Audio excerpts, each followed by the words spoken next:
South ఇండియాలోనే biggest sorry store మన Varahi silks మన విజయవాడ ఎంజీ రోడ్ లో డిసెంబర్ 4వ తారీఖున ఘన ప్రారంభం.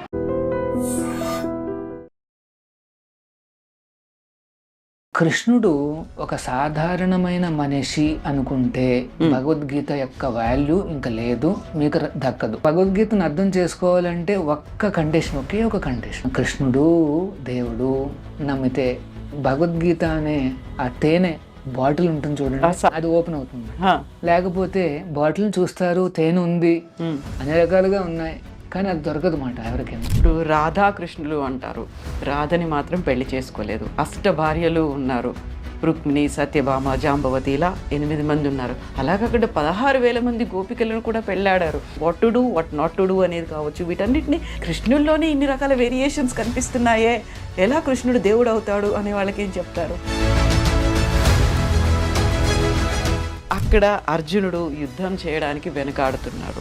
అంటే అక్కడ ఉన్న వాళ్ళందరూ తన వాళ్ళందరినీ సంహరించి ఆ రాజ్యాన్ని పొందడం ఇష్టం లేక, కాకపోతే కృష్ణుడు మోటివేట్ చేస్తాడు, ఎంకరేజ్ చేస్తాడు, ఆ తర్వాత వచ్చే ఫలితం గురించి చెప్తాడు. అక్కడ ఫలితం అనేది కనిపిస్తోంది. బట్ అదే కృష్ణుడు నిష్కామ కర్మ గురించి ఎందుకు చెప్తాడు? మీరు ఫలితాన్ని ఆశించకుండా చేసేయండి, మిగతా అదంతా నేను చూసుకుంటాను అనే మాట ఎందుకు వస్తుంది అక్కడ?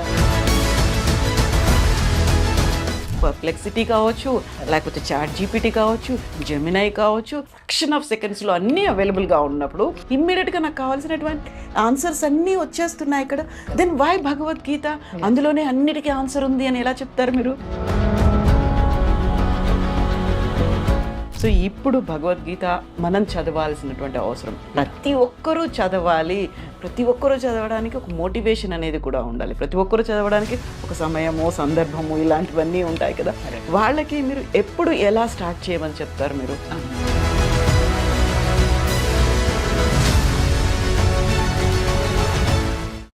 నమస్తే, నేను Kavita. Welcome to iDream. మనం ఆనందంలో ఉన్నా, లేకుంటే దుఃఖంలో ఉన్నా, విజయాన్ని సాధించిన, ఓటమి చెందిన, దేనికైనా మేము భగవద్గీతనే డిపెండ్ అవుతున్నాం అనే వాళ్ళ మాట ఈ మధ్యకాలంలో విపరీతంగా పెరుగుతోంది.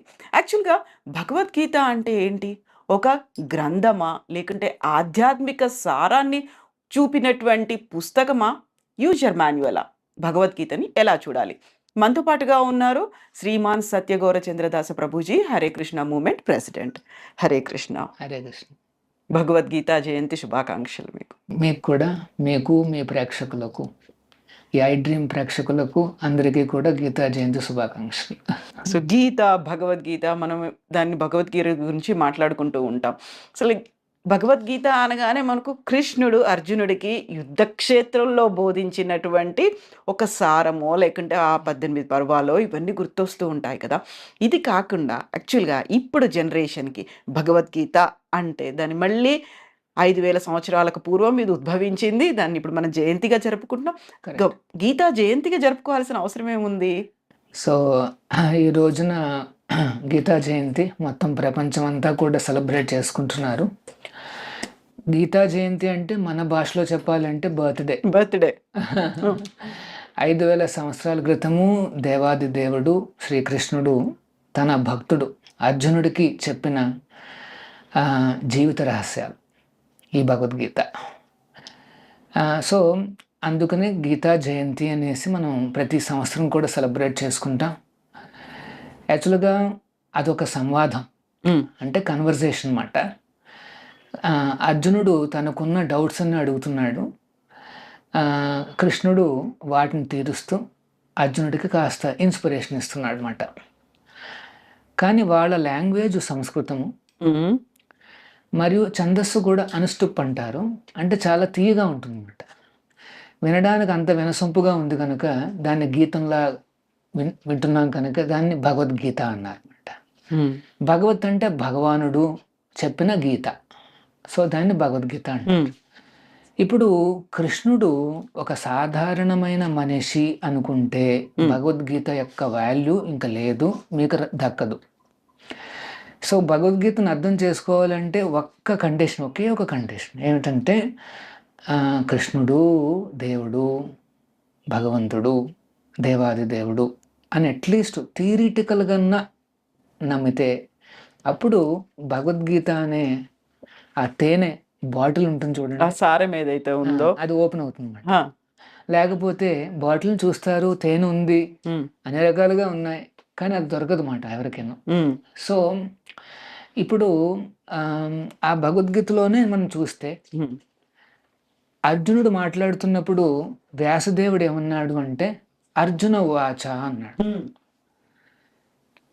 ధృతరాష్ట్రుడు మాట్లాడుతూ ఉంటే ధృతరాష్ట్ర వాచ అన్నాడు. సంజయుడు మాట్లాడుతుంటే సంజయ వాచ. కానీ కృష్ణుడు మాట్లాడుతుంటే భగవాను వాచ అన్నాడు. ఉమ్, అంటే ఈజ్ డిస్టింగ్విషింగ్ ఇద్దరి మధ్యన వీళ్ళ మాటలు భగవంతుడు మాటలు తేడా అది చూపిస్తున్నాడు అనమాట. ఆ రచయితే ఆ వ్యాసదేవుడే అంటున్నాడు అనమాట కృష్ణుడు భగవంతుడు అనేసి. సో మరి ఈ భగవద్గీతలో ఏం జరిగింది యాక్చువల్గా కాంటెక్స్ట్ ఏమిటంటే చాలా సింపుల్. అర్జునుడు మనకు తెలుసు లీడింగ్ కమాండర్, ఉమ్, పాండవుల్లో ఒక లీడింగ్ పాండవ. అండ్ ఎన్నో రకాలుగా ఆయుధాలు సమకూర్చుకున్నాడు, ఎన్నో యుద్ధాలు చూశాడు, రక్తాన్ని చూశాడు, శత్రువులను చూశాడు. అయినప్పటికీ కూడా కురుక్షేత్ర రంగానికి రాగానే అక్కడ కాస్త పరిస్థితులు గమనించగానే అంత ఎక్స్పీరియన్స్డ్ యోధుడు, ఉమ్. స్కిల్స్ బాగున్నాయి, ఫైటింగ్ నాలెడ్జ్ చాలా బాగుంది, అన్ని అస్త్రశస్త్రాలు ఉన్నాయి. అన్నీ ఉన్నాయి. కురుక్షేత్రానికి ముందు అందరి దగ్గరికి వెళ్ళి సంపాదించుకున్నాడు కూడా. ఉదాహరణకి పరమశివుడి దగ్గరికి వెళ్ళి ఆ పాశుపతాస్త్రం. అది కూడా తెచ్చుకున్నాడు. సో అట్లాంటివన్నీ సమకూర్చుకున్నాడు, అంత ధైర్యంగా ఉంది. ఆ క్షణంలో ఒక మలుపు తిరిగిందన్నమాట.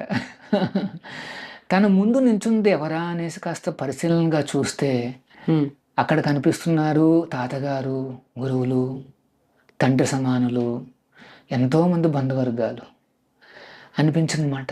యుద్ధం తర్వాత వీరందరూ ఉండరు, ఎక్కడో కలుక్కుమంది.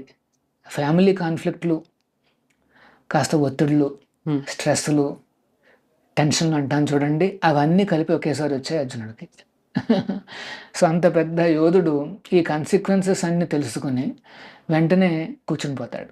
రథం మీద కూర్చుండి, కృష్ణ నా వల్ల కాదు, నేను ఫైటింగ్ చేయను, ఉమ్.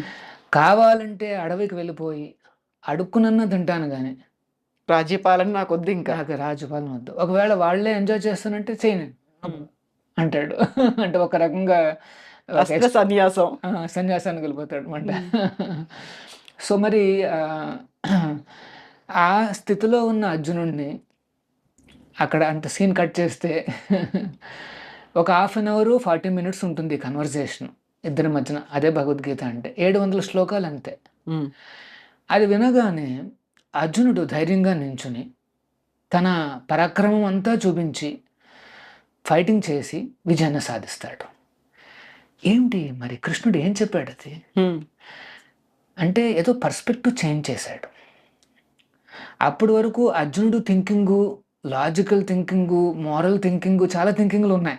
అసలు భగవద్గీతలో చూస్తే ఎన్నో ప్రశ్నలు వచ్చాయి. ఆ యాంగిల్స్ అన్నిటినీ కూడా ఉపయోగించినా సరే అర్జునుడు బయటపడలేకపోయాడు. అంటే నేనేం చేయాలి అనేసి నెక్స్ట్ స్టెప్ ఏంటని అర్థం కాలే, కన్ఫ్యూజన్ అయిపోయాడు. ఉమ్, వెంటనే కృష్ణుడిని, కృష్ణ నేను గురువుగా నేను యాక్సెప్ట్ చేస్తున్నాను, ఇంకా నేను ఫ్రెండ్లీ టాక్స్ ఏం మాట్లాడినాను. ఎందుకంటే ఫ్రెండ్స్ అంటే నువ్వు మాట్లాడుతావు, నేను మాట్లాడతాను, ఉమ్, నీది కరెక్ట్ నాది కరెక్ట్ అట్లా ఉంటుందన్నమాట. కానీ గురువు అంటే ఏంటంటే ఆయన చెప్పింది వినాలి. సో నేను శిష్యస్తేహం సాది మాం త్వాం ప్రపన్నం, నిన్ను గురువుగా నేను యాక్సెప్ట్ చేస్తున్నాను, నన్ను శిష్యుడిగా భావించు అని చెప్పి అప్పుడు అర్జునుడు వింటాడనమాట కృష్ణుడు ఏం చెప్తున్నాడు అనేసి. సో ఆ కృష్ణుడు చెప్పిన పర్స్పెక్టివ్ వినగానే దాన్ని immediately Arjuna stood up with confidence, he fat to victory, అంటే ఆ విజయాన్ని సాధించాడనమాట. సో మరి ఏమిటి ఇందులో ఏముంది, అందరూ చాలా ఉత్సుకతతో ఉంటుంది, అంటే చాలా యాంగిల్స్లో మనం చూడొచ్చు. కానీ ఒక ఎగ్జాంపుల్ చెప్తాను. మొన్న నేను ఒక స్కూలు యాన్యువల్ ఫంక్షన్ కూడా వెళ్ళాను అనమాట. అంటే పిల్లలకి చెప్పాలి కదా మరి భగవద్గీతలో ఏముంది అనేసి. సో స్కూళ్ళల్లో చదివితే, మనం కాలేజీల్లో చదివితే, యూనివర్సిటీల్లో చదివితే మనకి చాలా స్కిల్స్ వస్తాయి, టెక్నాలజీస్ అర్థమవుతాయి. ఎగ్జాక్ట్లీ లైక్ అర్జునుడు చాలా స్కిల్స్ వచ్చాయి, టూల్స్, యారోస్, అస్త్రాస్, అన్ని రకాల ప్రొసీజర్స్ అన్ని బాగా అర్థమైనాయి. కానీ ఏదో లోపం ఉంది, ఏదో మిస్ అవుతుంది. ఏదో మిస్ అవుతుంది. అన్నీ ఉన్నా కానీ డౌన్ అయిపోయాడు ఆయన. సో నేను అదే చెప్పాను అనమాట, మీకు స్కూళ్ళల్లోనూ కాలేజీల్లోనూ యూనివర్సిటీల్లోనూ అన్ని రకాల టెక్నాలజీస్ చెప్పచ్చు.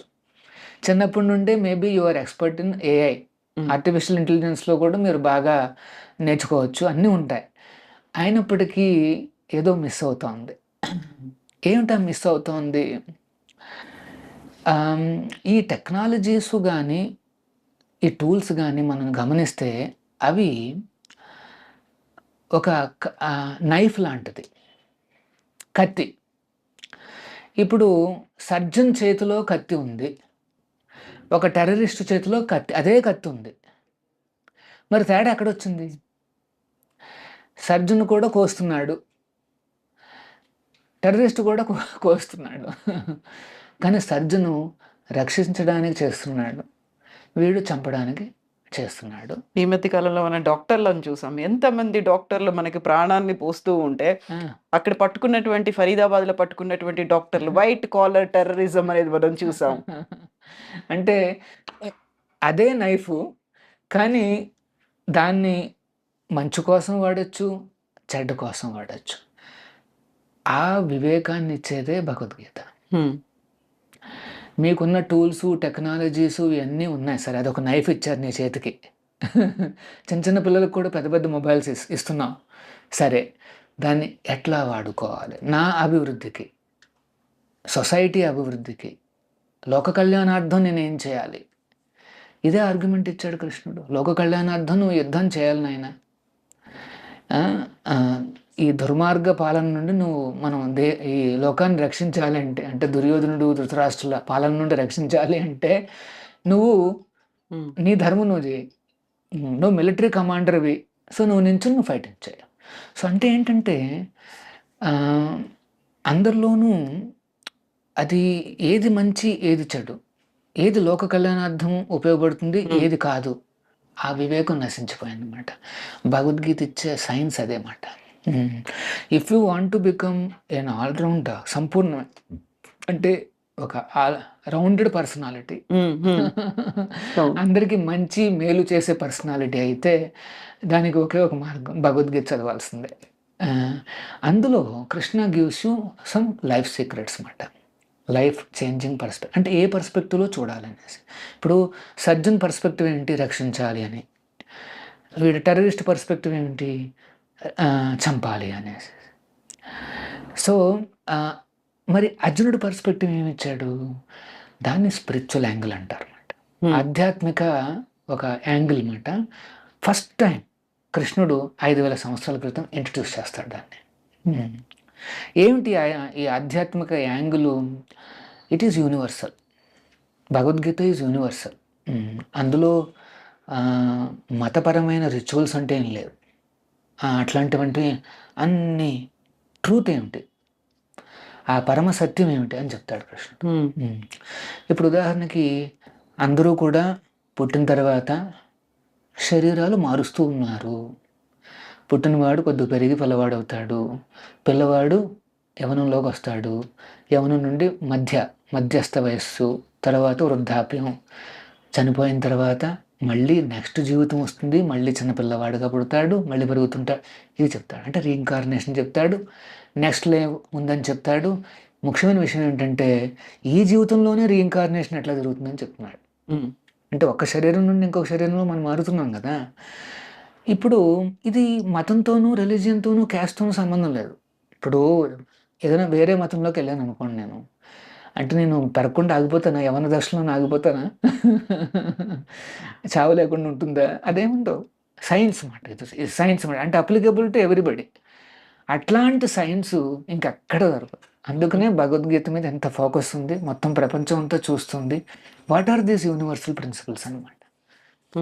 అయితే కృష్ణుడేమో చిన్నప్పుడు అల్లరి పనులు చేశారు, దొంగతనాలు చేశారు, కొంటె పనులు చేశారు. కొంటె కృష్ణయ్య, అల్లరి కృష్ణయ్య ఇన్ని పనులు, ఇన్ని మాటలు అన్న తర్వాత అదే కృష్ణుడు కురుక్షేత్రానికి వచ్చేసరికి భగవంతుడైపోయారు. భగవాన్ ఉవాచ అంటాము.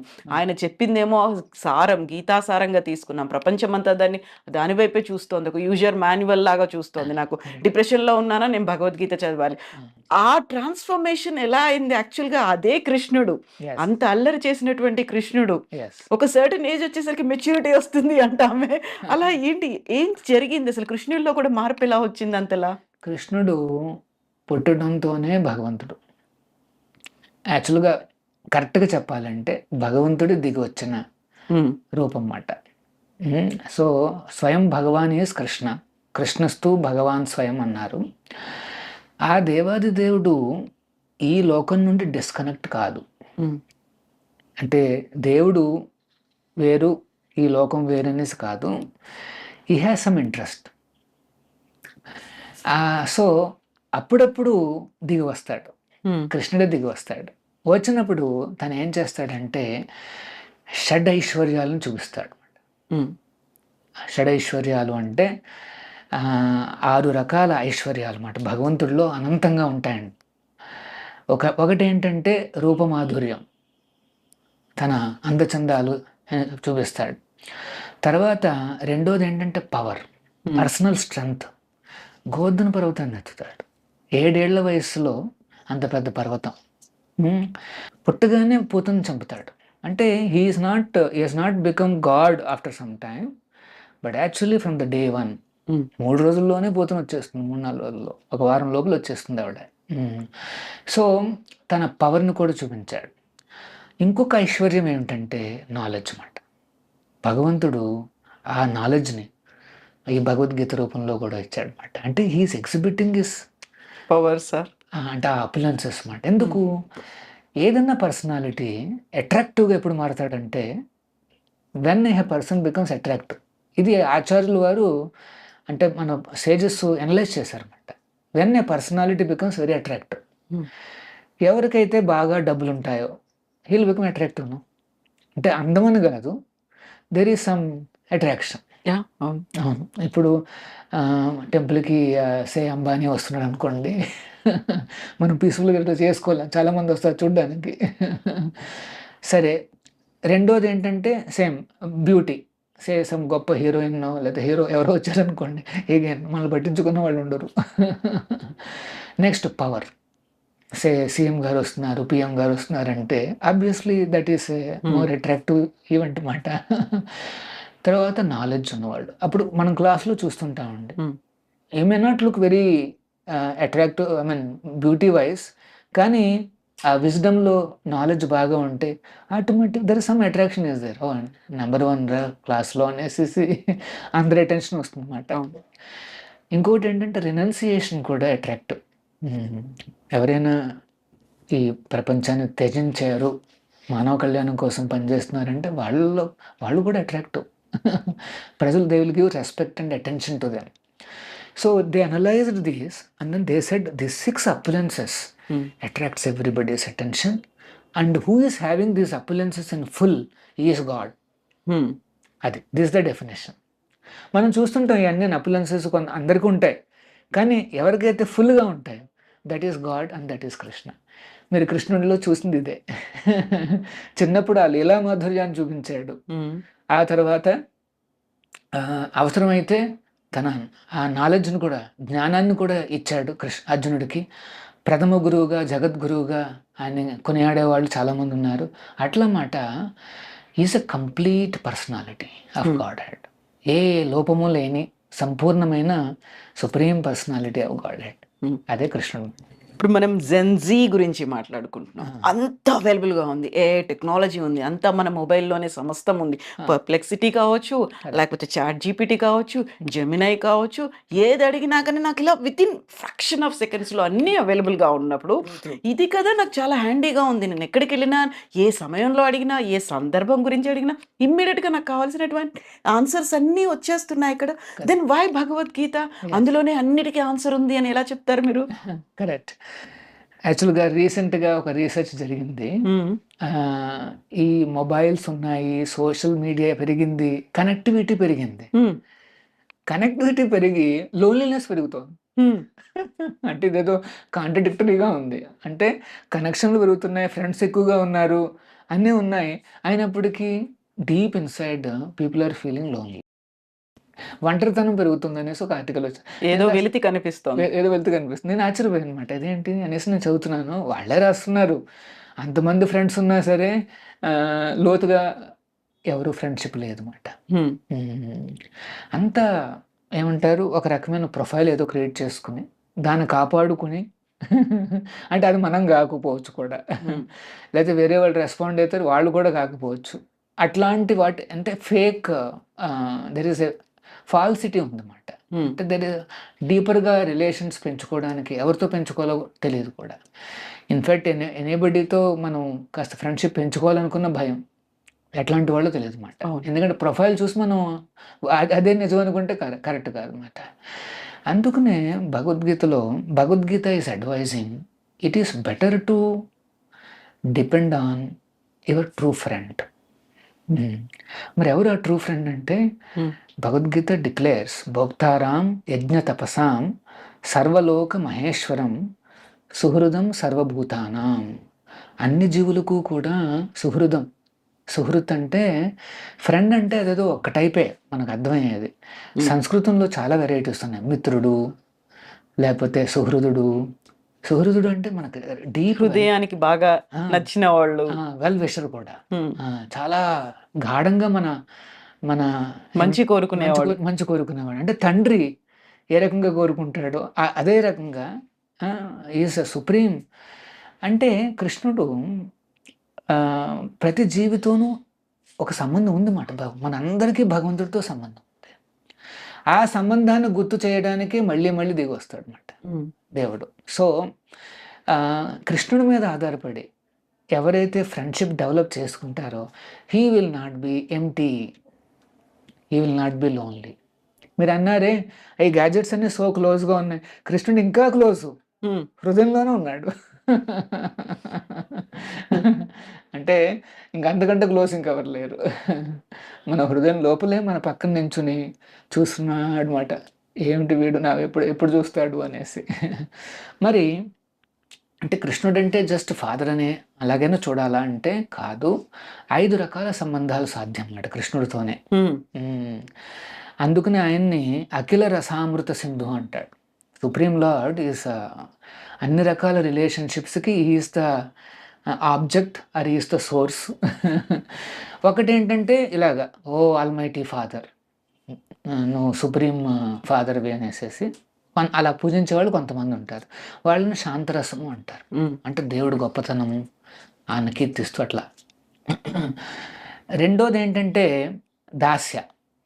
అంటే దేవుడు సుప్రీం పర్సనాలిటీ, సుప్రీం మాస్టర్, ఆయన్ని సేవించాలి అన్న భావన అన్నమాట.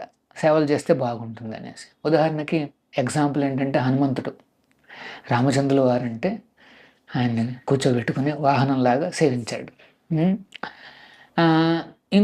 ఇంకొక రిలేషన్ ఏంటంటే సఖ్య. సఖ్య అంటే ఫ్రెండ్స్. అర్జునుడు కృష్ణుడు ఫ్రెండ్. అంటే అర్జునుడు కృష్ణుడిని చూస్తే ఈక్వల్గా చూస్తాడు, సమానంగా. ఇప్పుడు ఉదాహరణకి 4వ చాప్టర్లో కృష్ణుడు ఏమంటాడు అంటే, నేను ఈ భగవద్గీత జ్ఞానాన్ని ఎప్పుడో సూర్యదేవుడికి ప్రసాదించాను అంటాడు. ఆశ్చర్యపోతాడు అర్జునుడు. అదేంటి కృష్ణ, నువ్వు నేను ఒకేసారి పుట్టాం కదా, మరి నువ్వు సూర్యదేవుడికి చెప్పానంటున్నావు ఏమిటి అంటాడు. అప్పుడు కృష్ణుడు అంటాడు, అజోపి సన్ అవ్యయాత్మ. అర్జున, నా శరీరంలో మార్పులు ఉండవు. అవ్యయాత్మ, నేను ఐఎమ్ ఏ స్పిరిచువల్ పర్సనాలిటీ, నా శరీరంలో మార్పులు ఉండవు, కానీ నీ శరీరం మారుతూ వస్తుంది. అందుకు యాక్చువల్గా శరీరం మారితే మరుపు వస్తుంది, మర్చిపోతాం అన్నమాట. మన మరుపు ఎందుకు వస్తుందంటే డే టు డే మన శరీరాలు మారిపోతున్నాయి కనుక. But let us is a fixed personality. శరీరం ఇంకా మార్పులే ఉండవు. పర్టికులర్లీ బియాండ్ యవన Krishna you will not see old. అవును, అక్కడే ఆగిపోయాడు అనిపిస్తుంది. అక్కడే ఆగిపోయాడు అనిపిస్తుంది అనమాట. ఆల్వేస్ లుక్స్ నవయవ్వనం చ. సో మరి వెంటనే ప్రశ్న అడుగుతాడు, ఎందుకంటే ఫ్రెండ్ కింద భావిస్తున్నాడు కనుక ఆ క్వశ్చన్ వస్తుందన్నమాట. సో అది సఖ్య. తర్వాత వాత్సల్య. అంటే అందరూ దేవుణ్ణి ఫాదర్ అంటే కృష్ణుడు కొడుకు అయిపోతాడు ఇక్కడ. యశోద నందమహల మందర అంటే దేవుడికే మీరు ఫాదర్ కావచ్చు. ఆ తత్వం మన సంప్రదాయంలోనే లభిస్తుందన్నమాట, సనాతన సంప్రదాయంలో లభిస్తుందన్నమాట. అంటే దేవుణ్ణి తండ్రిగా కొలిచేవాళ్ళు సరే, దేవుణ్ణి పిల్లవాడుగా మరి తీసుకోవచ్చు అంటే అవును సాధ్యం అని చెప్తాం అనమాట. నెక్స్ట్ ఇంకోటి ఏంటంటే కొంతమంది దేవుణ్ణి పెళ్లి చేసుకోవాలనుకుంటారు. Even that is permitted. ఈ వీటిని 5 రకాల అంటే ఇట్స్ కాల్డ్ రస. 5 ప్రైమరీ రసాస్ అన్నమాట. శాంతరస, దాస్యరస, సఖ్యరస, వాత్సల్యరస, మాధుర్యరస. ఈ 5 రకాల సంబంధాలు దేవాది దేవుడు సాధ్యం అన్నమాట భగవంతుడితో. అందుకనే రామచంద్రుల వారి సమయంలో ఒక 16,000 మంది భక్తులు ఇలా మాధుర్య భావంతో స్వామిని కొలిస్తే ఈ భౌతిక ఆకర్షణలన్నిటినీ దాటి వారు భగవంతుడి పైన కాన్సన్ట్రేట్ చేయగలిగారు కనుక, అంటే ఈ వాంఛలు ఉన్నంతకాలము మనం భగవంతుడి పైన ఆ అటాచ్మెంట్ కానీ సంబంధం కానీ మళ్ళీ మనం రివైవ్ చేయలేం. సో ఈ ఋషులందరూ ఘోర తపస్సులు చేసి ఈ భౌతిక వాంఛలన్నిటినీ వదిలిపెట్టి దేవుడి పైనే ఏకాగ్రతతో వాళ్ళు ఆ రకమైన సంబంధం కోరుకుంటారన్నమాట. అప్పుడు రామచంద్రుల వారి దగ్గర ఏమంటారు అంటే, నేను ఈ అవతారంలో ఏకపత్ని వ్రతుడిని, నెక్స్ట్ అవతారంలో మీ కోరిక తీరుతుంది అంటాడు. ఆ రకంగా కృష్ణుడు ఈ 16,000 మందిని వివాహం చేసుకుంటాడు ద్వారకాలో అన్నమాట. అంటే you can relate with God the way you wish to. అన్ని రకాల సంబంధాలు మనం భగవంతుడితో పెంచుకోవచ్చు అన్నమాట.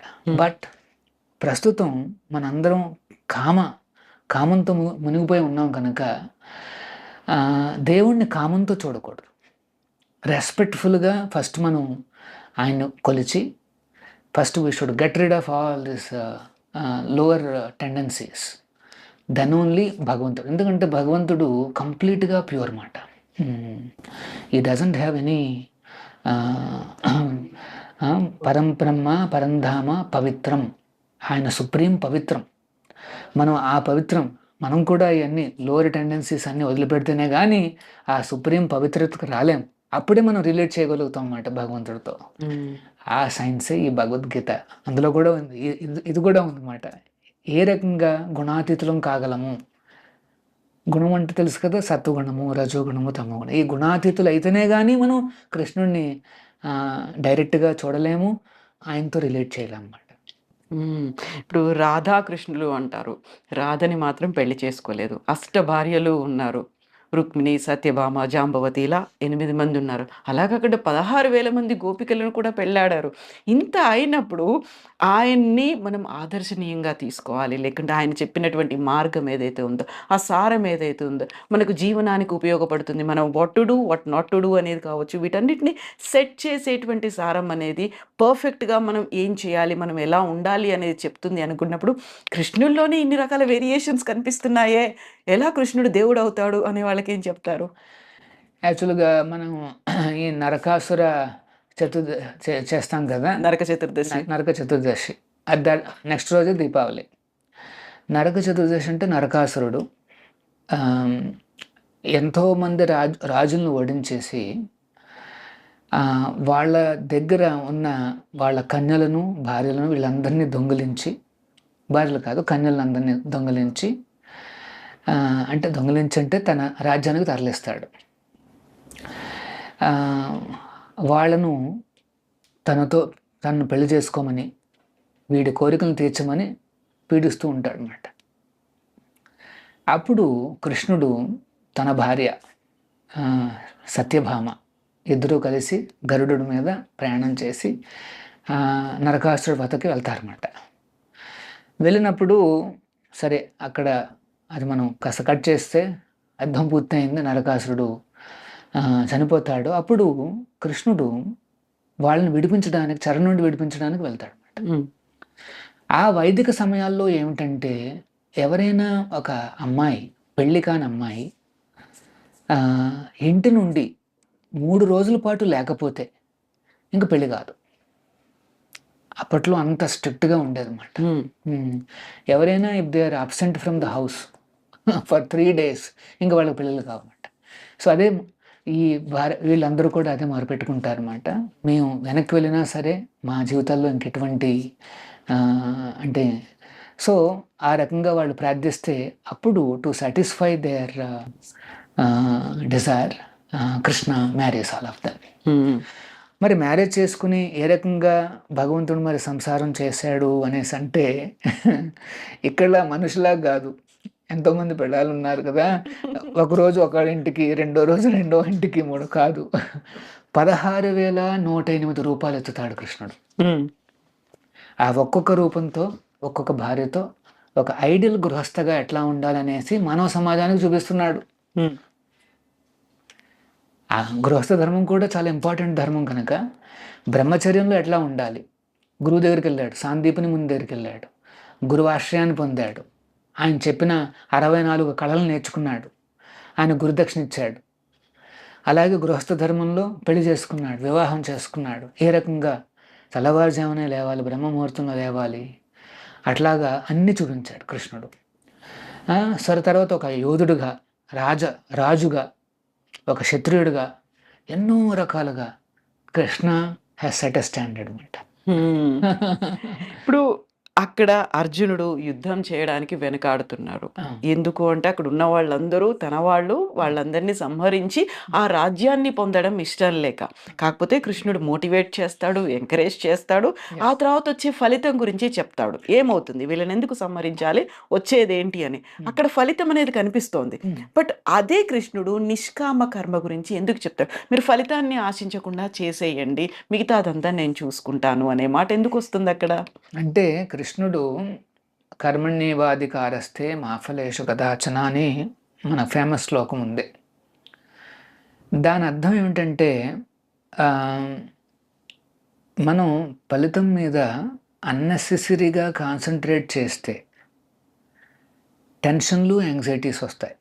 అంటే ఫ్యూచర్, ఇప్పుడు ఉదాహరణకు ఒక స్టూడెంట్ ఉన్నాడు, ఎగ్జామినేషన్స్కి ప్రిపేర్ అవుతున్నాడు, అది కాంపిటేటివ్ ఎగ్జామ్, ర్యాంక్ మంచిది వస్తేనే ఫ్యూచర్ బాగుంటుంది, సరేనా? సో ఆ ర్యాంక్ వస్తుందా రాదా, కాస్త తేడాగా వస్తుందేమో అంటే ఫలితం గురించే ఆలోచిస్తున్నాడు అనమాట. టెన్షన్, యాంగ్జైటీ వచ్చేస్తాయి. ఎందుకంటే ఆ ఫలితం అనేది నీ చేతిలో లేదంటున్నాడు కృష్ణుడు. మానవుడి చేతిలో లేదు ఫలితం, అది ప్రావిడెన్స్, భగవంతుడి చేతిలోనే ఉంది అది. మరి నా చేతిలో ఏముంది? Process, work, endeavour. నీకు ఇంత రావాలనుకుంటున్నావా, గట్టిగా పని చేయి, కృషి చేయి. సో నీ కృషి మీద నువ్వు ఫోకస్ చేయమంటున్నాడు కృష్ణుడు. అది మాట. నిష్కామం అంటే ఏంటంటే, సో అలా కృషి మీద నువ్వు ఫోకస్ చేశారు అంటే ఆ స్టూడెంట్ బాగా చక్కగా నోట్స్ ప్రిపేర్ చేసుకున్నాడు, ఎగ్జామినేషను, ఆ కాంపిటేటివ్ ఎగ్జామినేషన్ ముందు ఒక 1/2 అవర్, కొన్ని గంటల ముందు వరకు కాస్త అదంతా చేసుకున్నాడు. తర్వాత దేవుడికి ప్రార్థించుకున్నాడు, బ్రేక్ఫాస్ట్లన్నీ తీసుకుని 1 గంట ముందే హాలుకు చేరిపోతాడు. లాస్ట్ మినిట్ టెన్షన్స్ అన్నీ ఉండకూడదు అనేసి. అంటే మానవుడు చేయగలిసిందంతా ఇంటెలిజెంట్గా చేయాలి మనం. అదంతా చేరుకుని ఇంకా ఫ్రెండ్స్తోనూ కాస్త యాంగ్జైటీ టాక్స్ ఏమి ఉండవు, ఏదో గుర్తు తెచ్చుకొని అలాగా దేవుని తలుచుకుంటూ పీస్ఫుల్గా ఉంటాడు అన్నమాట. ఆ ఎగ్జామ్ రాగానే ఫస్ట్ క్వశ్చనే అర్థం కాలేదనుకోండి, అప్పుడప్పుడు కొంతమంది మోచ కూడా పోతారు, పాపం అన్న వాళ్ళకి చాలా భయం వచ్చేస్తుంది అన్నమాట. కానీ వీడికి తెలుసు నా కృషి నేను చేయాలి. ఓకే, ఫస్ట్ కాకపోతే 2దన్నా నేను పూర్తి చేస్తా, 2 కూడా లేదు, ఫస్ట్ పేజ్లో ఏది నాకు అర్థం కాల, నో ప్రాబ్లం, నెక్స్ట్ పేజ్లో నేను చేస్తాను. See always focusing on process, ఆ కృషి, ఆ ఎండేవర్ అన్నమాట. అదే చెప్తున్నాడు కృష్ణుడు.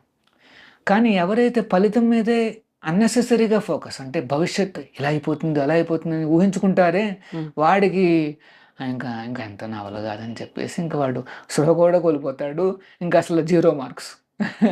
వీడు అట్లీస్ట్ ఎంతో కొంత రాస్తాడు. యాక్చువల్గా నేను ఒకటి గమనించాను, ఎందుకంటే నేను కూడా రాశాను కదా. ఫస్ట్ క్వశ్చన్ అర్థం కాలేదనుకోండి, నేనేమనుకున్నానంటే సరే ఏదో ఒకటి వస్తుంది కదా, నెక్స్ట్ ఉంది నెక్స్ట్ చాలా ఉన్నాయి కదా, ఒక బండిలు ఇచ్చారు నా చేతికి, ఏదో ఒకటి రాయొచ్చు కదా అనేసి నేను అలా రాసుకుంటూ పోయా.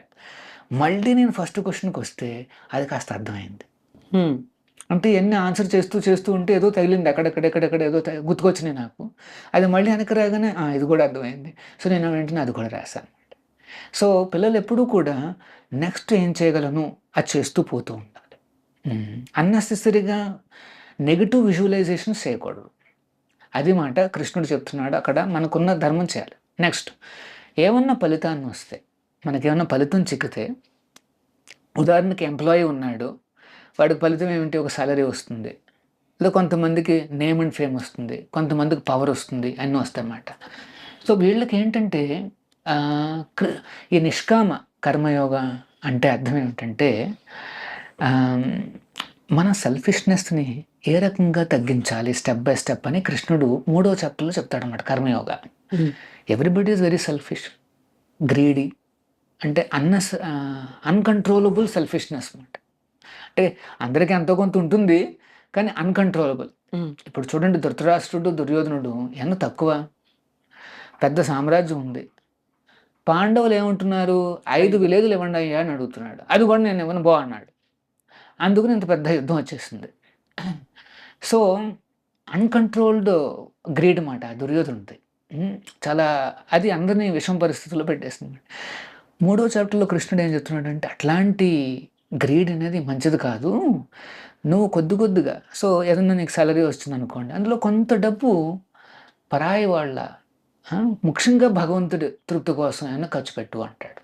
సో ఇవాళ కొద్దిగా ఇవ్వడంతో ఏమవుతుందంటే ఆ సెల్ఫిష్నెస్ తగ్గింది. అంతా నాకే, 100 రూపాయలు నాకే అనుకుంటే అదో రకము.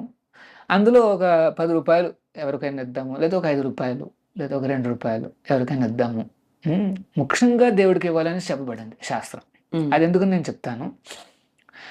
సో ఆ రకంగా చేస్తే దాన్ని ఏమంటారు అంటే, ఫస్ట్ దాన్ని సకామ కర్మయోగ అంటే, వాడికి కామాలు ఉన్నాయి, నో ప్రాబ్లం, కానీ కొద్దిగా ఇస్తూ ఉండు అంటాడు.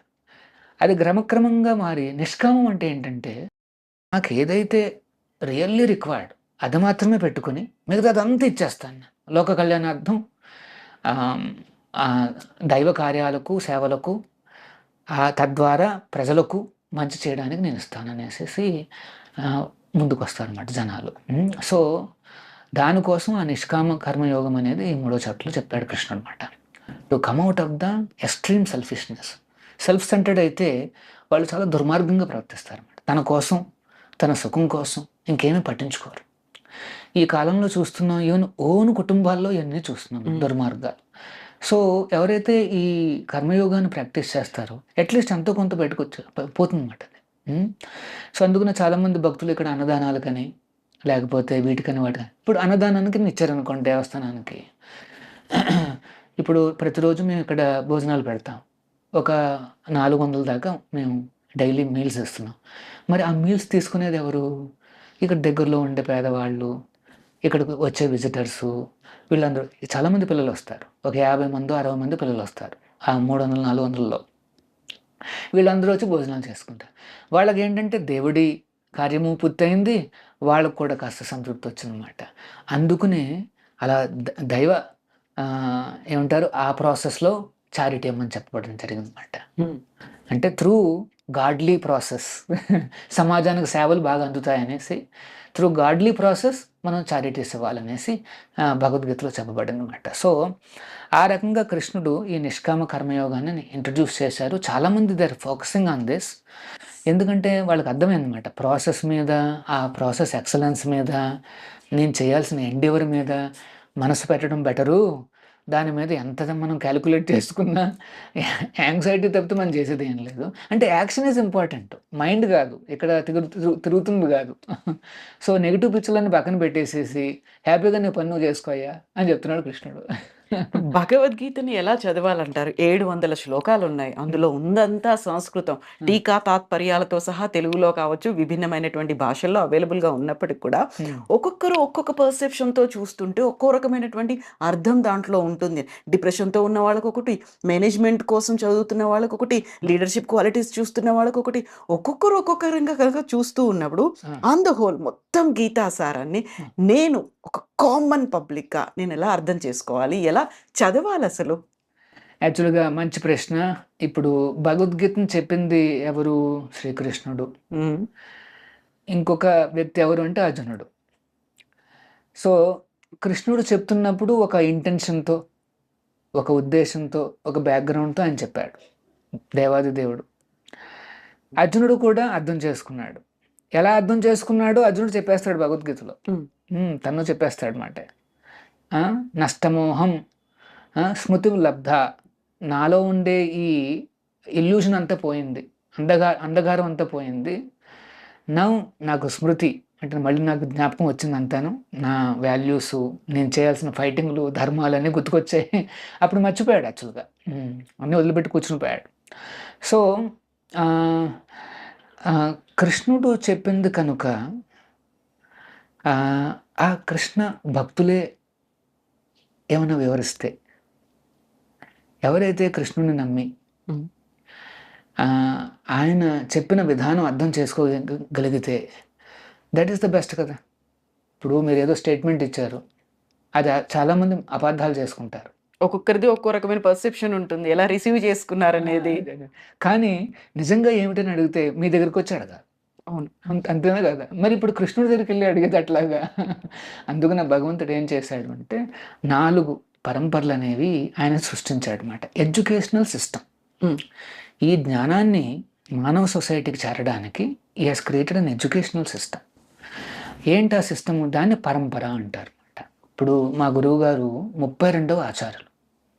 ఏ పరంపర అయినా బ్రహ్మ, మధ్వ, గౌడీయ సంప్రదాయం అంటారు అనమాట. అంటే ఒరిజినల్గా బ్రహ్మదేవుడికి ఇచ్చాడు జ్ఞానం కృష్ణుడు. మనం భాగవతంలో చూస్తాం దాన్ని. బ్రహ్మదేవుడి నుండి ఆయన కొడుకు మానసపుత్రుడు నారదముని వారికి వచ్చింది. నారదముని నుండి వ్యాసదేవుడికి వచ్చింది. వ్యాసదేవుడి నుండి మధ్వాచార్యులకు వచ్చింది. ఆ మధ్వాచార్యుల నుండి మధ్వ పరంపర కొనసాగుతుంది ఇంకా ఇప్పటికీ. ఉడిపి వైపు చూస్తుంటాం. అందులో ఒక గురువులు ఈశ్వరపురి అనేసి ఒక ఆచార్యులకి దీక్ష ఇచ్చారు. ఆ ఈశ్వరపురులు చైతన్య మహాప్రభుల వారికి దీక్ష ఇచ్చారు. ఆ చైతన్య మహాప్రభుల వారి యొక్క సంప్రదాయం మాది గౌడీయ సంప్రదాయం అన్నమాట. అంటే బ్రహ్మ, మధ్వ, గౌడీయ సంప్రదాయం. మధ్వాచార్యులు ఇంకా మిగతా చాలా బ్రాంచెస్ ఉన్నాయి, కానీ ఈ బ్రాంచు ఇప్పుడు చాలా భారీగా మొత్తం ప్రపంచం అంతా వ్యాప్తమైందన్నమాట.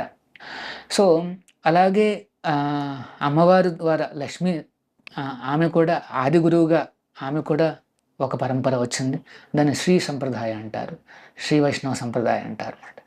ఇంకొకటి ఏంటంటే కుమార సంప్రదాయం. 4 కుమారులు ఉంటారు. సన్నత్ కుమారు నుండి వచ్చిన సంప్రదాయం అన్నమాట. అది మథుర, నార్త్ ఇండియా వైపు చాలా స్ట్రాంగ్గా ఉంది. ఇంకొకటి ఏంటంటే వల్లభ సంప్రదాయం అంటాం కదండి, అదంతా కూడా రుద్ర సంప్రదాయం అంటారు. అంటే రుద్రుడు ఆచార్యుడిగా ఫస్ట్ ఆయన ఈ భగవద్గీత జ్ఞానాన్ని ప్రసాదిస్తాడనమాట.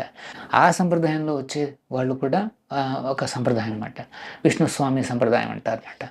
సో ఏంటంటే ఈ సంప్రదాయం అంటే అర్థం ఏంటంటే ఇప్పుడున్న గురువుకి ఇంకొక గురువు ఉండాలి, ఆ గురువు ఇంకొక గురువు నుండి నేర్చుకుని ఉండాలి, ఆ గురువు ఇంకొక గురువు నుండి నేర్చుకుని ఉండాలి. ఆ రకంగా సాక్షాత్తు దేవుడి నుండే వచ్చి ఉంటే that is the perfect system. ఆ సిస్టంలో వస్తుంది కనుకనే ఈ హరే కృష్ణ, ఈ ఉద్యమమైన, ఈ భగవద్గీత యథాతథమైన ఎంతో అద్భుతం అన్నమాట. ఎందుకంటే ప్రభుపాదుల వారు రాసిన ఈ భగవద్గీత యథాతథం అని రాశారు ఆయన. ఎందుకంటే ఇది గుర్తుపెట్టుకునే 600 ఎడిషన్స్ ఉన్నాయి ప్రభుపాదుల వారు ఉన్న టైంలో. ఇప్పుడైతే థౌజండ్స్ దాటిపోయి ఉంటుంది. మీరు అన్నట్టు ఒక్కొక్కరు ఒక్కొక్క పర్స్పెక్టివ్లో రాస్తున్నారు అన్నమాట. ముంబైలో ఒక డాక్టర్ ఉన్నాడు, రయాన్ సంబడి పేరు. ఆయన ఏం రాస్తాడు అంటే కృష్ణుడు డాక్టరు, అర్జునుడు పేషెంట్ అని చెప్పి మొత్తం భగవద్గీత అంతా ఆ రకంగా మెడికల్ టర్మినాలజీలో వెళ్ళిపోయింది. సో అంటే దాని యాక్చువల్ ఎసెన్స్ పోతుంది అన్నమాట.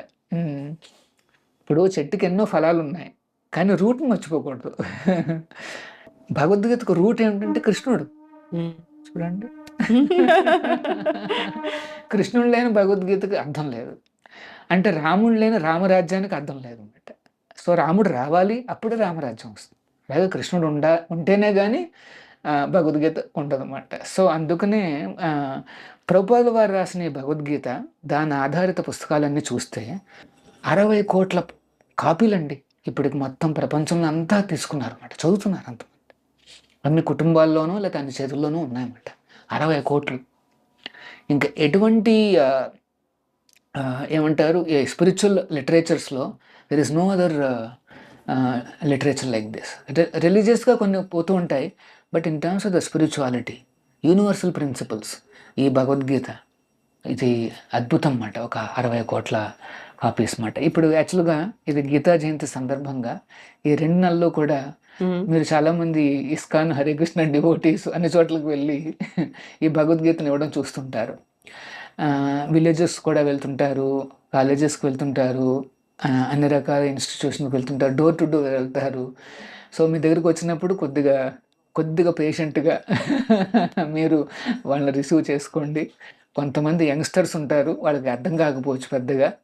అప్పుడప్పుడు వాళ్ళ ప్రవర్తనలో కూడా కొద్దిగా మర్యాద కాస్త అటు ఇటుగా అనిపించినా సరే, మీ చేతికి వస్తుంది భగవద్గీత కనుక మీరు కాస్త ఉదారంగా వాళ్ళని ఎంకరేజ్ చేయండి. ఆ రకంగా మీకు మేలు జరుగుతుంది. మీ ఇంటికి కృష్ణుడు ఆ పుస్తక రూపంలో వస్తున్నాడు, భగవద్గీత రూపంలో, మరియు ఆ భక్తుడు కూడా ఆనందంగా ఉంటుందన్నమాట. మొత్తంగా 700 శ్లోకాలు. అందులో మీకు బాగా నచ్చిన శ్లోకం కావచ్చు, లేకపోతే ఇటువైపు తీసుకొచ్చినటువంటిది ఏముంది అందులో భగవద్గీతలో? ఏది ఆకర్షించింది మిమ్మల్ని? నేను ఇదే శ్లోకాన్ని ఎక్స్పెరిమెంట్ చేశానండి. ఇది కర్మణ్యేవాధికారస్తే మా ఫలేషు కదాచన. యాక్చువల్గా నేను ఐఐటి చెన్నైలో చేశాను. అది మనం ఎప్పుడైనా ఈ ఎడ్యుకేషన్లోకి వస్తే కొద్దిగా ఏమనిపిస్తుందంటే, అంత సైంటిఫిక్, మేము సైంటిఫిక్ బ్రెయిన్, లాజిక్, రీజనింగ్ ఉంటే కానీ నేనేమి, అసలు దేవుడు ఏంటి, ఆయన చెప్పడం ఏంటి, ఎక్కడ కూర్చున్నాడో, ఎవరు విన్నారు, ఎవరు రాశారు, అన్ని రకాల ప్రశ్నలు. తర్వాత సైంటిఫిక్ అప్రోచ్ అంటే ఏంటంటే, మేము ఏదన్నా ఒక థియరీ వింటే దాన్ని ఎక్స్పెరిమెంట్ చేసి అబ్జర్వ్ చేస్తాం అన్నమాట, ఫలితాలు ఏంటి, ఎలా వస్తున్నాయి అనేసి. అప్పుడు కానీ నమ్మరు. ఇప్పుడు ఫిజిక్స్ ఉన్నా, కెమిస్ట్రీ ఉన్నా, మనం ఫస్ట్ ఏంటంటే థియరీ వింటాం, తర్వాత దాన్ని ప్రయోగశాలకు వెళ్ళి ఎక్స్పెరిమెంట్ చేసి అబ్జర్వేషన్స్ అన్ని, రిజల్ట్స్ అన్ని నోట్ చేసుకుంటాం. ఎందుకంటే అది మనకి సైంటిఫిక్ గా కనిపిస్తుంది, రిజల్ట్ ఉంది కదా. సో నేను అన్నాను, నేను ఎట్లాగా ట్రై చేద్దాం అనుకుంటున్నాను, మరి ఏ శ్లోకం చేద్దాం అనేసి నేను దీన్నే పట్టుకున్నా. కర్మణ్యేవాధికారస్తే మా ఫలేషు కదాచన మా కర్మఫల హేతుర్భు మాతే సంగోస్తు అకర్మణి. అంటే కృష్ణుడు ఏమంటున్నాడంటే, you focus on your duty, ఫలితాలన్నీ నీ చేతిలో లేవు, దట్ ఈస్ ప్రావిడెన్స్. ఎన్నో రకాల ఫ్యాక్టర్స్ ఉంటాయి. సో నీ డ్యూటీని నువ్వు మాత్రం జాగ్రత్త చేయాలన్నాడు. సో నేనేమనుకున్నానంటే, నా డ్యూటీ ఏమిటి, కంపెనీ వాళ్ళు చెప్పిన ప్రకారం డ్యూటీ ఏంటంటే 10ంటికి అక్కడ రిపోర్ట్ చేయాలి, 6-6:30 కల్లా నేను అక్కడ అయిపోతుంది, అంటే 8 అవర్స్ అప్పట్లో. ఇప్పుడు కొద్దిగా అటు ఇటుగా ఉంది. సో నేను అప్పటి వరకు చేసి వచ్చేసాను అనమాట. కాస్త వచ్చి కాస్త జపాలు, లేకపోతే preparing for the next day work, కాస్త హోంవర్క్ అట్లా చేసుకుని, little bit relaxing here and there అట్లా వెళ్ళి, అన్ని రకాలుగా నా ధర్మాలు ఉంటాయి కదా, ఫ్యామిలీ ఉంటుంది, అంటే తల్లిదండ్రులు ఉంటారు, వీళ్ళు ఉంటారు, వాళ్ళు ఉంటారు, వాళ్ళందరూ ఉంటారు. సో అందరితోనూ కాస్త అవన్నీ స్పెండ్ చేసి, ఆ రకంగా నేను చూస్తే ఏమైందంటే అన్నీ చక్కగా హోలిస్టిక్గా జరిగాయి.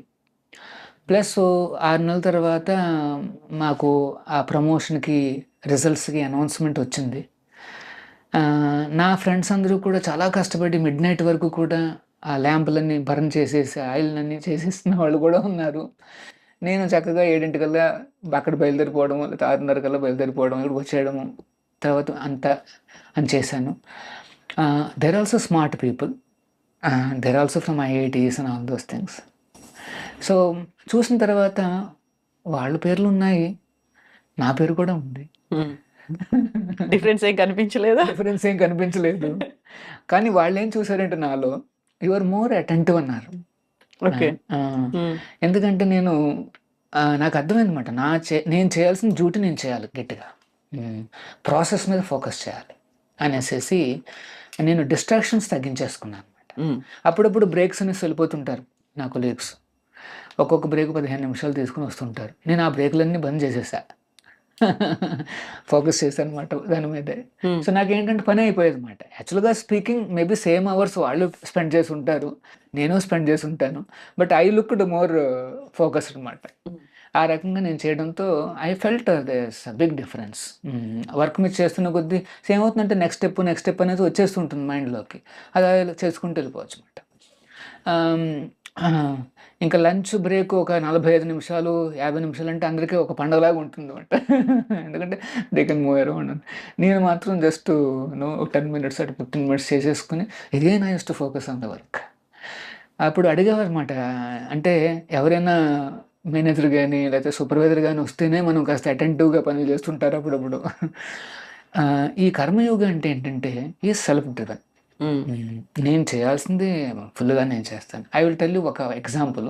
ఈ కర్మయోగి అంటే ఒకసారి ఒక శిల్పి ఉన్నాడు, చాలా మంచి శిల్పి. ఆయన ఒక విగ్రహాన్ని తయారు చేస్తున్నాడు అనమాట. చేసిన తర్వాత ఇంకా పూర్తయిపోయింది. చాలా టైం తీసుకున్నాడు. ఈ ఆర్డర్ ఇచ్చిన ఆయన సప్లై అడుగుతున్నాడు, ఎప్పుడు పంపిస్తారు విగ్రహం, మాకు డేట్ వస్తుంది, మేము ప్రతిష్ఠ చేయాలి ఏదో అంటున్నాడు అనమాట. సరే అనేసి ఇంకా ఒక రోజున పని పూర్తి అయిపోయిందని చెప్పేసి శిష్యులందరూ కూడా దాన్ని బాగా ప్యాక్ చేసేసి లారీ మీద వేసేస్తారు, వెళ్ళిపోతుంటుంది. సడన్గా గురువు గారు శిష్యుని పిలిచి కాదు కాదు కాదు వెనక్కి రప్పించండి అంటాడు. అదేంటి గురువు గారు అంటారు, ఆల్రెడీ వెళ్ళిపోతూ ఉంది, వాళ్ళకి ఏదో ఫంక్షన్ కూడా ఉంది, కాదు కాదు వెనక్కి రావాలంటారు. ఏమైంది అంటారు, అందులో ఒక చిన్న లోపం చిన్న కరెక్షన్ ఉంది, అది నేను మర్చిపోయాను అని. ఏంటండి సార్ అన్నాడు. తలపైన జుట్టు వస్తుంది కదా, ఆ జుట్టులో 3 పాయల బదులు 2 పెట్టాను నేను, ఇంకొకటి ఏదో ఇంకోటి చిన్నది ఇట్లా అనాలి అన్నాడు. సార్ వాళ్ళు ప్రతిష్ఠ చేసిన తర్వాత ఎప్పుడు కిరీటాలు పెట్టేస్తారు, కనిపించదు, ఎవరికి కనిపిస్తుంది సార్, ఎవరికి కనిపించదు అంటే కాదు పర్ఫెక్షన్ తర్వాత ఆయనకు కనిపిస్తుంది, తెలుస్తుంది, ఎవరికి జవాబుదారీ ఉంటాం. సో భగవద్గీతలో ఇది ఇంట్రెస్టింగ్ పాయింట్ అన్నమాట. మనందరం ఎట్లా పని చేయాలి అంటే భగవంతుడికే జవాబుదారిగా, ఈ షుడ్ బి ప్లీజ్డ్. కృష్ణుడికి సంతృప్తి కలిగించే విధంగా నేను చేయగలిగితే that is the best process అన్నమాట. సో అట్లాంటి భక్తులకి, అట్లాంటి వాళ్ళకి ఏంటంటే నథింగ్ ఎల్స్, ఎక్స్టర్నల్గా ఏమి వాళ్ళకి ప్రెషర్లో ఇవన్నీ అవసరం లేదు, ఆటోమేటిక్గా దర్ సెల్ఫ్ డ్రివెన్ అనమాట. So this is called monk style అంటారు. అది కూడా కొద్దిగా మేనేజ్మెంట్ స్టైల్స్ మనం వింటుంటాం అన్నమాట. మాంక్ స్టైల్ అంటే it doesn't require any external motivations ఏమీ అవసరం లేదు, తెలుసు చూస్తున్నాడు భగవంతుడు, నేను చేయాల్సిన బెస్ట్గా చేయాలనేసి ఈ ప్రోగ్రెసెస్ అన్నమాట. సో ఇప్పుడు భగవద్గీత మనం చదవాల్సినటువంటి అవసరం, either it may be good కావచ్చు, పాజిటివ్ కావచ్చు, నెగటివ్స్ ఉన్న వాళ్ళు కావచ్చు, డిప్రెషన్లో ఉన్న వాళ్ళు కావచ్చు, లోస్ హైస్ అందరూ ప్రతి ఒక్కరూ చదవాలి. ప్రతి ఒక్కరూ చదవడానికి ఒక మోటివేషన్ అనేది కూడా ఉండాలి. ప్రతి ఒక్కరూ చదవడానికి ఒక సమయము, సందర్భము ఇలాంటివన్నీ ఉంటాయి కదా. వాళ్ళకి మీరు ఎప్పుడు ఎలా స్టార్ట్ చేయమని చెప్తారు మీరు? యాక్చువల్గా మీరు చాలా కరెక్ట్గా చెప్పారు. ఏ సమస్య ఉన్నా సరే భగవద్గీతలో ఆన్సర్ ఉందా డౌట్ వస్తుందన్నమాట. దానికి నేను ఒకే ఒకటి చెప్తాను. గాంధీ గారు అన్నారన్నమాట ఈ మాటలు. ఎప్పుడైతే కొన్ని ఛాలెంజెస్ నా జీవితంలోకి వస్తాయో, ఇంకా ఎటువంటి సొల్యూషను లేదు, హెల్ప్లెస్ అయిపోతాను, నేను వెంటనే భగవద్గీతను తీసుకుని ఒక పేజ్ ఓపెన్ చేయగానే నాకు అక్కడే సమాధానం దొరికిపోతుంది. ఏదో శ్లోకంలో నాకు కావాల్సిన ఆన్సర్ ఉంటుంది, వెంటనే నాకు కావాల్సిన ఇన్స్పిరేషన్ వస్తుంది, నేను వెంటనే నా డ్యూటీని నేను చేయగలుగుతున్నాను అనేసి సాక్షాత్తు మనం ఫాదర్ ఫిగర్ నేషన్కి ఆయన చెప్తున్నాడు. ఇప్పుడు గాంధీ గారి సమస్యలు ఏమిటి, మన సమస్యలు ఏమిటి? అవును కదా. మన సమస్యలు మన ఫ్యామిలీకి మనకు సంబంధించినగా ఉంటాయి. ఆయన ఫ్యామిలీ చాలా పెద్దది, మొత్తం దేశం అంతా ఆయన ఫ్యామిలీ అన్నమాట. సో మరి ఆ ఛాలెంజెస్ చాలా ఎక్కువగా ఉంటాయి. ఎందుకంటే ఆయన ఒక్క డెసిషన్ తీసుకుంటే కోట్లాది మంది ఫాలో అవుతారు. ఆ ఇంపాక్ట్ అనేది ఆయన చాలా భయం కదా. మరి ఒక పొరపాటున అటు ఇటు అయితే సో మరి ఆయనకి సొల్యూషన్లు అందించిన భగవద్గీత మన దగ్గర ఉంది. సో మరి మన సొల్యూషన్స్కి తేలిగ్గా లభిస్తుంది, ఆన్సర్స్ అనేవి తేలిగ్గా లభిస్తాయి. అర్జునుడికి లభించినాయి, గాంధీ గారికి లభించింది, తర్వాత ఇప్పుడున్న మోడర్న్ జెన్సీకి కానీ లేకపోతే ఫర్దర్ జనరేషన్స్ కానీ వీటన్నిటికీ లభిస్తుంది. ఎందుకంటే this is a universal principle, not dependent on time. సమయాతీతంగా, కుల మత ప్రాంత అన్నిటికీ అతీతంగా ఈ ప్రిన్సిపల్స్ ఉంటాయన్నమాట. అందుకనే అందరికీ టచ్ అయిపోతుంది అనమాట. ఎందుకంటే ఇట్ అప్లైస్ టు ఎవ్రీబడి. ఇప్పుడు చిన్నపిల్లవాడికి అంటే శరీరం చిన్నది, సరే పెద్దవాడు ఉన్నాడు, వాడి శరీరం పెద్దది, ఆ డిఫరెన్సెస్ ఏం లేవు. అంటే శారీరకంగా అక్కడ ఏమి సూత్రాలు లేవు. అంత స్పిరిచువల్ ప్లాట్ఫామ్లో ఉంటుందన్నమాట. పర్ఫెక్ట్ యూనివర్సల్ ప్రిన్సిపల్స్ అన్నమాట. సో ఉదాహరణకి నేను అదే మన నిష్కామ గురించి అనుకున్నాం కదా, చూడండి ఎంత పర్ఫెక్ట్ అది ప్రాసెస్. ఎండివర్ మీద చూడండి, ఫోకస్ ఆన్ ఎండివర్. అందుకనే మన ఇండియన్ ఒక CEO ఉన్నాడు, గూగుల్ CEO అని ఆయన అన్నాడు అనమాట, I think we should recognise even endeavours. ఫలితం ఒకటే కాదు, అంటే GDP ఫలితాలు ఇవి కాదే, ఇవి మాత్రమే కాదు, ఎండివర్ని కూడా చూడాలి అనేసి ఆయన ఒక మాట అన్నాడు. That he's become a big management logic. కానీ భగవద్గీతలో ఆల్రెడీ చెప్పున్నాడు అనమాట, as one has to focus on endeavours, ఎంత ఎండివర్ చేస్తున్నాడు అనేసి. దెన్ సమ్టైమ్స్ పరిస్థితులు బాగా అనుకూలంగా లేకపోతే ఎంత ఎండివర్ చేసినా సరే ఫలితాలు రాకపోవచ్చు. బట్ వీడు చేయాల్సిన పాపం చేశాడు కదా, వీ షుడ్ రికగ్నైజ్. సో మన చేతిలో ఉండవు కొన్ని. ఇప్పుడు అన్నీ మేము ఏర్పాట్లు చేసాం జన్మాష్టమికి, ఏ రకంగా లక్షలు ఖర్చు పెట్టి ఎంతోమంది వస్తారని చెప్పి మేము అన్నీ చేసాం. ఇప్పుడు జన్మాష్టమి ఎప్పుడూ కూడా వర్షాకాలం. ఆ రోజున ఏమన్నా భారీ వర్షం పడింది అనుకోండి, ఇవన్నీ కొట్టుకుపోతాయి, ఎవరు రాలేరు పాపం. ఎందుకంటే ఇవన్నీ దాటుకుని ఇవన్నీ చేసి రారన్నమాట. సో మరి ఇవన్నీ చేసామే అనేసి, కానీ ముందుగానే అయ్యో వర్షం వస్తుందేమో అని చేయకుండా ఉంటే కృష్ణుడు ఏమంటున్నాడు, వద్దు ఇన్యాక్షన్ వద్దు, యాక్షన్ చేయి. Actually Bhagavad Gita promotes action. నువ్వు చేయాల్సిన ఎండెవర్ నువ్వు చేసేస్తాయి, మరి లక్షలు ఖర్చు అవుతాయి, వృధా అయిపోతున్నాయి, ఎవరు రాకుండా ఎవరు చూడకపోతే ఎలా. అందుకని మనం ఇంటెలిజెంట్గా చేయాలి. మేమేం చేసామంటే ఏదైతే కాస్త కఠినమో అట్లాంటి ఏర్పాట్లు ముందుగానే చేసేసుకున్నాం. ఏదైతే చివరిలో ఆర్నమెంటలు డెకరేషన్స్ అన్నీ ఉంటాయి కదా, అన్నీ కొద్దిగా చెప్పి పెట్టాము, అయినా మేము రేపు చెప్తాము అనేసి. నేను కొద్దిగా అటు అయితే ఎంతో కొంత సేవ్ చేసుకోవచ్చు అట్లా అన్నమాట. అంటే మనం మనిషి ఎంత చేయగలడో అంత చేయాలి. కోర్స్ లాస్ట్ జన్మాష్టమి భగవంతుడు దయ, వర్షం లేదు ఆ రోజు మాత్రమే 1,10,000 మంది వచ్చారండి ఇక్కడికి. ఈ దేవస్థానం అంతమంది హ్యాండిల్ చేయగలదు అనేసి. తిరుమలలో యావరేజ్ 70,000-80,000 అన్నమాట. అయినప్పటికీ అంత భారీగా. సో అంటే ఎప్పుడు కూడా అదేదో నెగిటివ్గా పోతుందని ఆలోచించి మనం ఏమి చేయకపోతే దట్ ఈస్ నాట్ గుడ్ మాట. అంటే ఖాళీగా కూర్చోకూడదు, ఏదో చెయ్యి కానీ ఇంటెలిజెంట్గా చేసుకో. సో ఇప్పటి జనరేషన్ కోసం భగవద్గీతలోని ఏదేమన్నా ఒక శ్లోకం చెప్పమని దాన్ని బేస్ చేసుకొని ఇప్పుడు స్టార్ట్ చేయండి, అలా అంటే ఏం చెప్తారు మీరు? అవును, కరెక్ట్. ఇప్పుడు ఈ రోజున గీతా జయంతి, మనం చాలా భగవద్గీత విశేషాలను వింటున్నాం. భారతీయులందరికీ కూడా తెలుసు. ఇంకొక విశేషం ఏంటంటే మన ఆచార్యులు ప్రభుపాదుల వారి కృషి వలన మొత్తం ప్రపంచానికి అంతటికీ కూడా భగవద్గీత యొక్క ఆ లోతైన యూనివర్సల్ ప్రిన్సిపల్స్ అన్నీ తెలుసుకోగలిగారన్నమాట.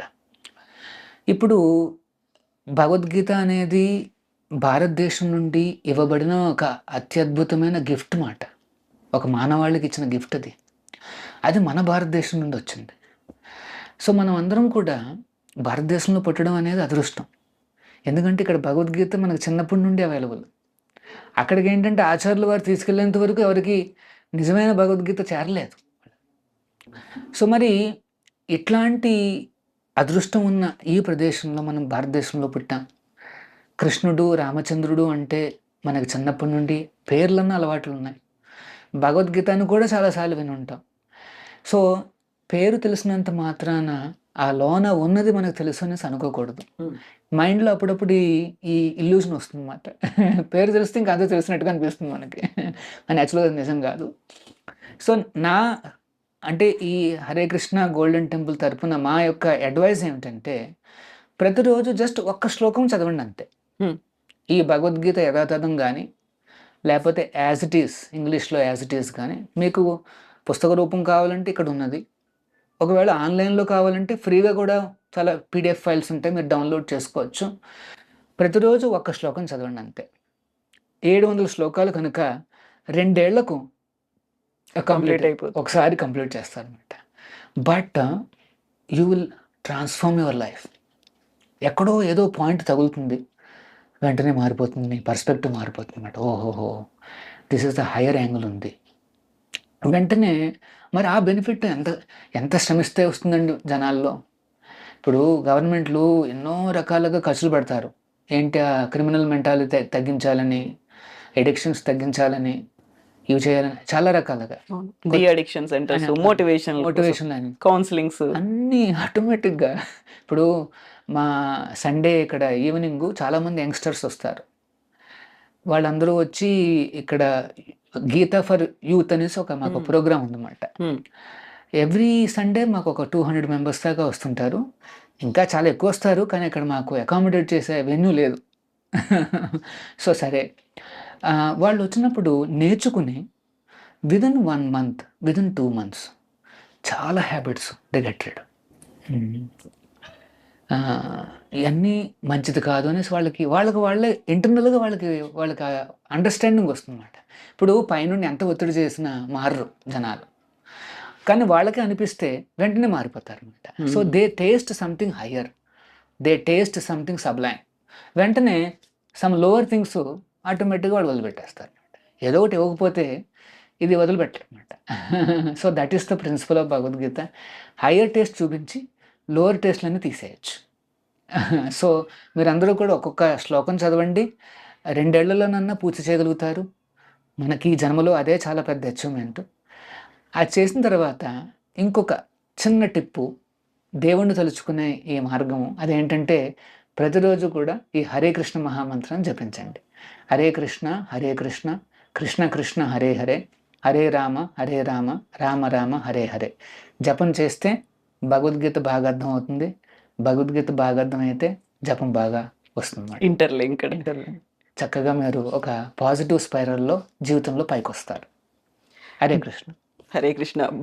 భగవద్గీత 700 శ్లోకాలు అయినప్పటికీ కూడా కృష్ణతత్వాన్ని అర్థం చేసుకోవడం అనేది అనంతం. కాబట్టి మళ్ళీ మనం ఇంకొక ఎపిసోడ్లో మిగతా విషయాల గురించి కూడా మాట్లాడుకుందాం Prabhuji.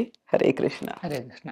And for more videos, Please subscribe to iDream. Please subscribe to iDream. Please subscribe iDream. And please subscribe to iDream.